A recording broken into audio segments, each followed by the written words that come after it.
आगे पैनल को बढ़ाती हूं और बुलाना चाहूंगी डॉक्टर मीनाक्षी सुंदरम, आईएएस प्रमुख सचिव ऊर्जा एवं नियोजन।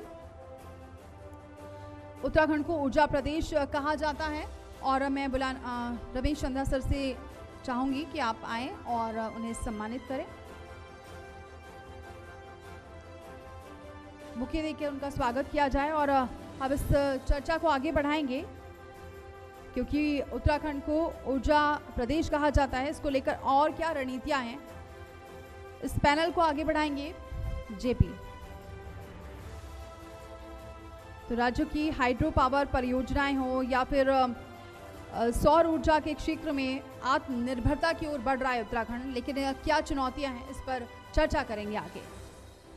तो लगातार हम चर्चा कर रहे हैं उत्तराखंड के मुद्दे पर, क्योंकि उत्तराखंड में अब चुनाव नजदीक है और इसलिए चर्चा बहुत सार्थक भी हो जाती है, क्योंकि आपके जनप्रतिनिधि ने कितना काम किया, सरकार का रोड मैप क्या है, तमाम आपने देखा। हम अधिकारियों से भी बात कर रहे हैं, वो अधिकारी जो पूरी योजना को धरातल पर उतारते हैं, जिन कंधों पर जिम्मेदारी होती है, उसी पर भी हम बात कर रहे हैं। आर मीनाक्षी सुंदरम है, तेज तरार ऑफिसर हैं, आईएएस हैं। मैंने जब डीएम थे तब से उन्हें देखा है और बहुत ही मेहनत करते हैं और माना जाता है कि टॉप 10 ब्यूरोक्रेट्स के अंदर उनका नाम भी शुमार है। मीनाक्षी सुंदरम जी, पहला सवाल मैं, क्योंकि आप पे ऊर्जा विभाग भी है, बिजली मिल रही है ना उत्तराखंड वालों? आपको मिल रही है ना बिजली? चलिए सर, बिजली तो मिल रही है, लेकिन अभी देख रहा हूं कि जो अभी खपत है और उत्पादन है वो काफी फर्क है और बिजली के कट लगते हैं। इसका असर कुछ जिलों में देखने को मिलता है। आप ये बात कबूल करते हैं कि हाँ, खपत और उत्पादन में फर्क है? डेफिनेटली हमारे प्रदेश ऊर्जा प्रदेश बनने के लिए सारे जो इंग्रेडिएंट्स चाहिए होता है वो सब हमारे पास है, लेकिन हम अपने जो जितने कैपेबिलिटीज़ हैं उसको पूरा उपयोग नहीं कर पाए। उसका मल्टीपल कारण है। सरकार की तरफ से तो हमेशा प्रयास रहा है, लेकिन हमारे जो हाइड्रो पावर प्रोजेक्ट्स हैं ये कभी माननीय सर्वोच्च न्यायालय में उस पर रोक लग जाता है या कभी एनजीटी में रोक लग जाता है। उसकी वजह से हम अपने हाइड्रो पावर पोटेंशियल को पूरी तरह से उपयोग नहीं कर पाए।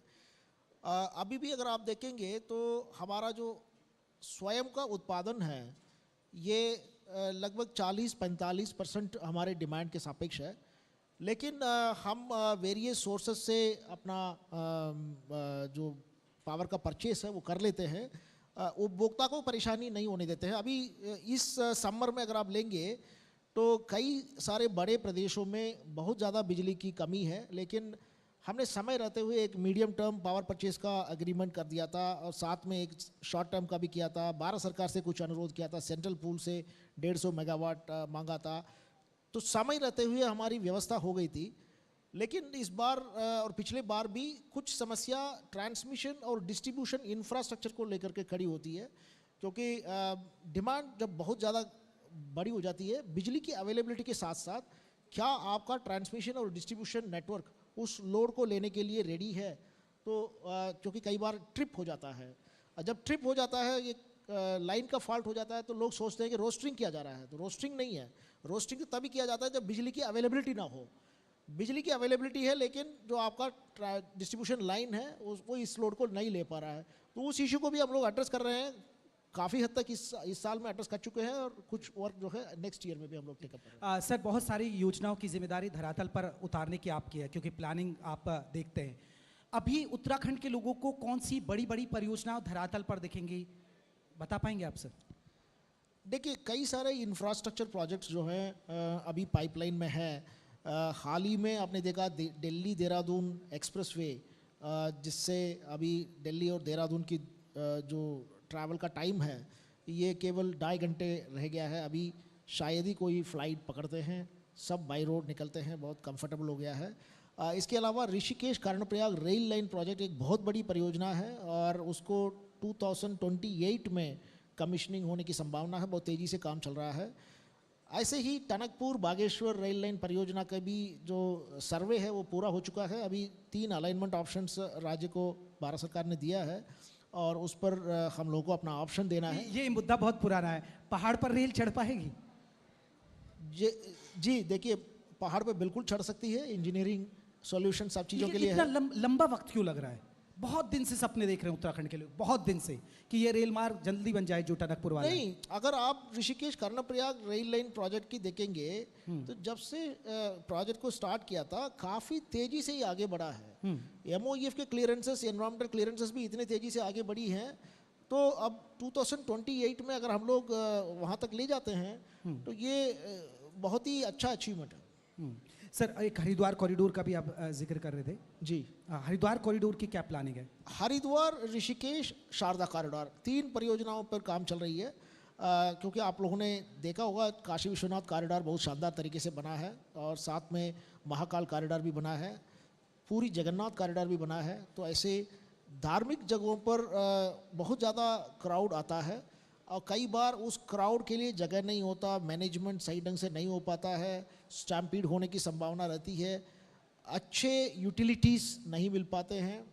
तो इन सारे इश्यूज़ को स्टडी करके एक साथ सॉल्व करने का है। और अभी जो हरिद्वार कॉरिडोर परियोजना है उसमें लगभग 700 करोड़ के परियोजनाएं प्रारंभ हो चुकी है। ऐसे ही आपका ऋषिकेश कॉरिडोर में भी लगभग 500 करोड़ की परियोजनाएं प्रारंभ हो चुकी है। शारदा कॉरिडोर में भी 400 करोड़ की परियोजनाएं प्रारंभ हो चुकी है। ये जो विज़न है ये 3-4 साल का विज़न है। एक फाइनेंशियल ईयर में हम लोग इतना कर पाए, अभी अगले फाइनेंशियल ईयर में हम लोग और करेंगे। सर, अभी क्या है कि क्योंकि पहाड़ों से लोग थोड़ा पलायन कर रहे हैं धीरे धीरे और वो शहरों की तरफ आ रहे हैं, शहरों की आबादी ज़्यादा बढ़ी है, तो आगे क्या प्लानिंग है नए शहरों को लेकर? क्योंकि अभी देखिए, अभी तो एक स्मार्ट सिटी की बात आती है तो देहरादून का एक इकलौता नाम है, मुझे लगता है वो भी नहीं बन पाई, लेकिन अब एक नई स्मार्ट सिटी बसाने की भी तैयारी कर रहे हैं कि पहाड़ों में ऐसा कुछ प्लान। तो ऐसी क्या क्या प्लानिंग है, क्योंकि आबादी बहुत ज़्यादा बढ़ रही है यहाँ के शहरों की, अगर हम बात करें मैदानी इलाकों में? देखिए, नए शहरों के बनाने में सबसे बड़ा प्रॉब्लम ये है कि सरकार के पास भूमि की उपलब्धता, क्योंकि सरकारी ज़मीन पर अगर हम लोग शहर बनाना शुरू करेंगे तो उसकी ऑप्शंस हमारे पास बहुत सीमित है। अभी एक शहर हम लोग बनाने जा रहे हैं बेल केदार, जो आपके श्रीनगर के पास है पहाड़ में, और उस जगह पर हमें सरकारी ज़मीन मिल गई थी और साथ में वहाँ पर बहुत नज़दीक में प्रपोज्ड रेलवे स्टेशन है, तो उसकी वजह से ही वो बहुत सूटेबल लगा हमको और उसको UIIDB के द्वारा टेकअप कर रहे हैं। बाकी जो पराग फार्म है वहाँ पर उधम सिंह नगर डिस्ट्रिक्ट में, उसमें सिडकुल के द्वारा एक नया शहर बनाने का कार्य प्रारंभ कर दिया गया है। तो बाकी जो शहर हैं वहाँ पर ग्रीनफील्ड टाउनशिप्स के लिए एक पॉलिसी बनाया गया है जिसमें बहुत अट्रैक्टिव पैकेज, जैसे आपने देखा है कि जो आंध्र प्रदेश के जो नया कैपिटल है अमरावती, वहाँ पर एक लैंड पूलिंग पॉलिसी लाए गए थे, तो सिमिलर लैंड पूलिंग पॉलिसी यहाँ भी लाए गए हैं। तो उस पर स्थल चयन करने के बाद जो है एक बहुत अट्रैक्टिव पैकेज देंगे, तो हमें उम्मीद है कि उसमें भी स्टेक होल्डर्स की सहमति बन सकती है। सर, जैसे आपने बिजली का जिक्र किया कि बहुत सारी परियोजनाएं अधर में अटक जाती है और ये कई सालों से हम देख रहे हैं, क्योंकि बहुत सारे NGT का नोटिस आ जाता है, कई बार कोर्ट में अटक जाती है। तो सौर ऊर्जा पर सोलर पैनल बढ़ाने के लिए आप लोग क्या कदम उठा रहे हैं कि क्योंकि ये विकल्प बन सकता है, क्योंकि वैसे तो उत्तराखंड को ऊर्जा प्रदेश कहा जाता है, लेकिन इस पर भी खास फोकस है, और इसके लिए क्या प्लानिंग कर रहे हैं आप ज़्यादा से ज़्यादा ये बढ़े?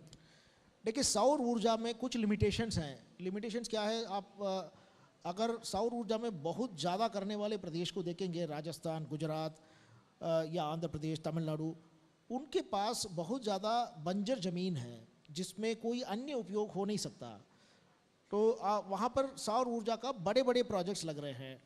हमारे पास लैंड जो है एक बहुत स्कैर्स रिसोर्स है, तो हम एक बहुत बड़े परियोजना नहीं लगा सकते हैं। तो हम लोगों ने utility scale project, solar project के बजाय डिस्ट्रीब्यूटेड सोलर प्रोजेक्ट्स पर फोकस किया था, छोटे छोटे परियोजनाएं डिस्ट्रीब्यूटेड तरीके से।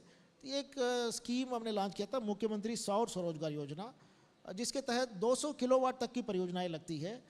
अभी आप देखेंगे तो पहाड़ में कई जगह पर जो है पूरा गांव का गांव सोलर विलेज बन गया है, तो ये एक तरफ से सेल्फ एम्प्लॉयमेंट का जरिया बन गया है। और इस योजना के माध्यम से और अन्य माध्यम से हमने 1 गीगावाट मतलब 1027 मेगावाट का जो जनरेशन है इस पर पहुंच चुके हैं। बट सोलर में एक प्रॉब्लम है कि सोलर का जो जनरेशन है ये डे टाइम में होता है और शाम के टाइम में, पीक टाइम में, उस समय आपको बिजली की डिमांड काफ़ी ज़्यादा रहती है और ये जनरेशन नहीं हो पाता। तो उसका सॉल्यूशन है battery energy storage systems. Battery energy storage systems को लगाते ही वो बिजली महंगा हो जा रहा है। जैसे आपका सोलर 2 रुपये 2.5 रुपये में मिल जाएगा दिन में, बैटरी एनर्जी स्टोरेज सिस्टम लगाएंगे तो वो 11-12 रुपये में चला जाता है। अभी भारत सरकार ने वायबिलिटी गैप फंडिंग अनाउंस किया है, उसके बाद हम भी 250 मेगावाट का परियोजनाएं लगा रहे हैं। उसके लगाने के बाद 8-9 रुपये में हमें मिलने की उम्मीद है। और सिमिलरली पंप स्टोरेज प्लांट, उस पर भी हम लोग फोकस कर रहे हैं कि डे टाइम में जो आपका बिजली सोलर से पैदा करें और उससे पंप स्टोरेज प्लांट के माध्यम से इवनिंग में हम बिजली पैदा करें। ठीक है सर, क्योंकि मैं जब भी किसी अफसर का इंटरव्यू करता हूं तो उसकी निजी ज़िंदगी से बहुत सारे सवाल भी करता हूं। और मैं क्योंकि बहुत सारे युवा हैं भाई, अटेंशन युवा, मोबाइल छोड़ दीजिए, आपके काम की बात कर रहा हूं मैं। यूथ को क्या कहेंगे जो यूपीएससी करना चाहता है, जो आपकी तरह आईएएस अफसर बनना चाहता है, वो कैसे बने, कैसे तैयारी करे? हालांकि आप तो बहुत पुराने बैच के अफसर हैं और अब और उस दौर में काफ़ी बदलाव आ गया, बहुत सारी चीज़ें ऑनलाइन आ गई हैं। तो आप युवाओं को कैसे संदेश देंगे कि भाई आपको अगर यूपीएससी की तैयारी करनी है, अगर एक आईएएस अफसर बनना है, तो आपको इस तरीके से पढ़ाई करनी चाहिए? देखिए, यूपीएससी की तैयारी करना है तो इसकी जो प्रिपरेशन है, जो बेसिक प्रिपरेशन है, इंटेंसिव स्टडी तो बाद में भी हो जाती है आपके ग्रेजुएशन के बाद भी, बट जो बेसिक तैयारी है आपको एक तो अपने अंग्रेजी के ज्ञान को बेहतर करना पड़ेगा, नंबर 1। नंबर 2, आपके अपने जनरल नॉलेज को और इम्प्रूव करना पड़ेगा। उसके लिए डेली आप कोई ना कोई इंग्लिश न्यूज़पेपर पढ़ें, और न्यूज़पेपर पढ़ते हैं तो लोकल न्यूज़ और राजनीतिक न्यूज़ के बजाय आप पढ़ेंगे पॉलिसी रिलेटेड इश्यूज़ के बारे में, जो डिबेट्स वगैरह चलते हैं उस तरीके की न्यूज़ को आप ज़्यादातर पढ़ेंगे तो उसका बेनिफिट होगा। और उसके अलावा आप जो स्पेसिफिक मैगज़ीन्स हैं उसके लिए, जो कंपटीशन की तैयारी करने वाले मैगज़ीन्स हैं वो पढ़ सकते हैं। मैं इन सब के बियॉन्ड एक चीज़ मैं हमेशा बोलता हूँ, कोई भी मेरे से आते हैं कि साहब हमें तैयारी करना है, तो मैं एक चीज़ बोलता हूँ कि भाई have a decent plan B, क्योंकि ये एग्ज़ाम बहुत ही अनसर्टेनिटी से जुड़ा हुआ एक एग्ज़ाम है जी। और आप मेरे बैच को ले लें तो 5 लाख लोगों ने लिखा था प्रिलिमिनरी और 55 लोग फाइनली आईएएस में आए थे। तो इतने अनसर्टेनिटी है, और मैंने इस एग्ज़ाम की तैयारी की वजह से और मल्टीपल अटेम्प्ट्स लिख के सिलेक्शन नहीं हुआ, फिर बाद में ज़िंदगी में किसी भी फील्ड में सेटल नहीं हो पाए। मैंने ऐसे लोगों को देखा है।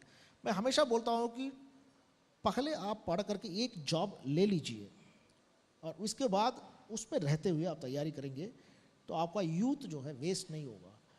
और यूथ को मैं बताऊंगा कि ज़िंदगी में सिविल सर्विसेज एक अकेला चीज़ नहीं है, और सिविल सर्विसेज में हम सेलेक्ट नहीं हुए तो हमारी ज़िंदगी बर्बाद नहीं होती है। हम कई प्रकार से कंट्रीब्यूशन अपना कर सकते हैं देश के लिए, अपने परिवार के लिए, और अपने जो सेल्फ सेटिस्फैक्शन है उसके लिए भी। तो आप जो है हमेशा एक अच्छा प्लान भी होना चाहिए। जी, किसी यूथ का, युवा का कोई सवाल हो तो आप पूछ सकते हैं कोई अफसर के तौर पर। लेकिन सर एक और मेरा जब तक कोई पूछे तो ठीक है, नहीं वरना लग रहा है कि कोई सवाल ही नहीं है।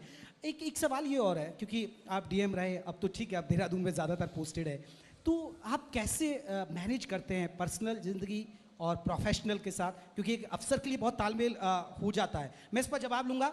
हमारे बीच आपको बता दें उत्तराखंड के पूर्व मुख्यमंत्री हरीश रावत साहब आ गए, ज़ोरदार तालियां उनका स्वागत कीजिएगा। बहुत वरिष्ठ नेता हैं, बहुत वरिष्ठ नेता, सांसद बने, राज्यसभा सांसद रहे, मंत्री रहे, बहुत सारे विधायक बने और उत्तराखंड के मुख्यमंत्री रहे, तो उनसे भी चर्चा करेंगे। वो हमारे बीच आ गए। सर आप जवाब दीजिएगा। ये थोड़ा डिफ़िकल्ट ही है, क्योंकि अधिकांश ऑफिसर्स को जो है वर्क लाइफ बैलेंस बनाना बहुत ही मुश्किल काम होता है। मेरे लिए भी वो मुश्किल ही है। कई बार हमको लगता है कि फैमिली के साथ जितना जस्टिस हमें करना चाहिए था उतना जस्टिस हम नहीं कर पाए, लेकिन ये हर प्रोफेशन की अपने अपने कुछ डिफ़िकल्टीज़ होते हैं।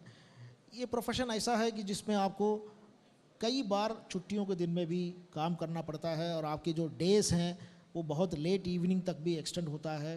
उसकी वजह से फैमिली में एक फीलिंग आता है कि आपने उनको उतना समय नहीं दिया है। चलिए सर, बहुत बहुत शुक्रिया, आपने अनुभव बताए और आपने बताया कि कौन कौन सी परियोजना अभी धरातल पर आप लाने वाले हैं। उम्मीद है कि सर अच्छी योजनाएं और आए, जो उत्तराखंड की, जो हम खुशहाल उत्तराखंड की बात कर रहे हैं, समृद्धि संवाद जो हम कर रहे हैं, और डेवलप हो सके। बहुत बहुत शुक्रिया sir, thank you so much. बहुत बहुत शुक्रिया सर, आप मंच पर रहे हैं। जी उत्तर प्रदेश उत्तराखंड के एडिटर रमेश चंद्रा सर को मैं बुलाऊंगी। रुकिए सर एक मिनट, और सम्मानित करेंगे। देखिए क्या योजनाएं हैं और कैसे धरातल पर उतर रही हैं उसका जिक्र किया गया है। और